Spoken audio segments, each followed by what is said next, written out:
ಸಮರ್ಥ್, ಇನ್ನೊಂದು ವಿಷಯ, ಅವಿಯವ್ರಿಗೆ ಆಕ್ಸಿಡೆಂಟ್ ಆಗಿರೋ ಜಾಗದಲ್ಲಿ ಇನ್ನೊಂದು ಕಾರ್ದು ಟೈರ್ ಗುರ್ತು ಸಿಕ್ಕಿದೆಯಂತೆ.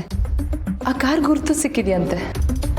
ಸೊ ಆ ಆಕ್ಸಿಡೆಂಟ್ನ ನಿಧಿ ಮಾಡಿಲ್ಲ, ಬೇರೆ ಇನ್ನೊಂದು ಕಾರಿಂದ ಆಕ್ಸಿಡೆಂಟ್ ಆಗಿರ್ಬೋದು ಅಂತ ಇನ್ವೆಸ್ಟಿಗೇಷನ್ ಶುರು ಮಾಡಿದ್ದಾರೆ. ಹೌದಾ? ನಿಧಿ ಏನಾದರೂ ಗಾಬ್ರಿಲ್ ಆಕ್ಸಿಡೆಂಟ್ ತಾನೇ ಮಾಡಿದ್ದು ಅಂತ ಅಂದ್ಕೊಂಡ್ಲಾ?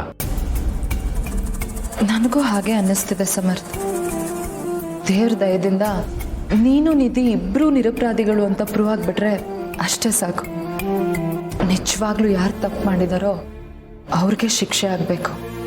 ಅಂತೂ ಆ ಮನೆಯವ್ರು ನನ್ನನ್ನು ಬಿಡ್ಸೋಕೆ ಎಷ್ಟು ಕಷ್ಟಪಡ್ತಾ ಇದ್ದಾರೆ. ಅಮ್ಮ ಹೇಗಿದ್ದಾರೆ? ನನ್ನ ತಾನೇ ಹೋಗಿ ಅಮ್ಮನ ಮಾತಾಡ್ಸ್ಕೊಂಡು ಬಂದೆ. ನಾನು ಮಾಡಿರೋ ತಪ್ಪಿಗೆ ಕ್ಷಮೆ ಕೇಳಿದೆ. ಪಾಪ ಅಮ್ಮ ಎಲ್ಲರ ಬಗ್ಗೆನೂ ಯೋಚನೆ ಮಾಡಿಕೊಂಡು ತುಂಬ ವೀಕ್ ಆಗಿಬಿಟ್ಟಿದ್ದಾರೆ. ಅಷ್ಟೇ ಅಲ್ಲ, ನೀನು ಆಚೆ ಬರೋವರೆಗೂ ಅವಿ ಇಬ್ಬರು ಊಟ ಮಾಡಲ್ಲ ಅಂತ ಹೇಳಿದ್ದಾರೆ.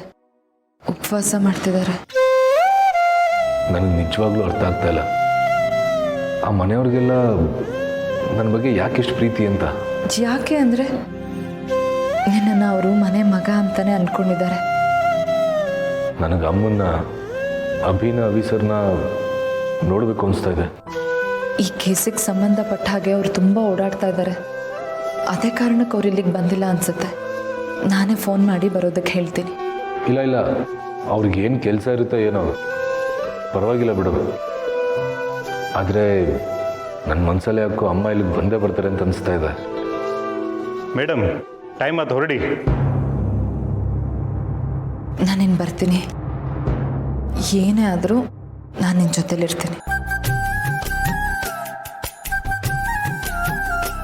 I love you.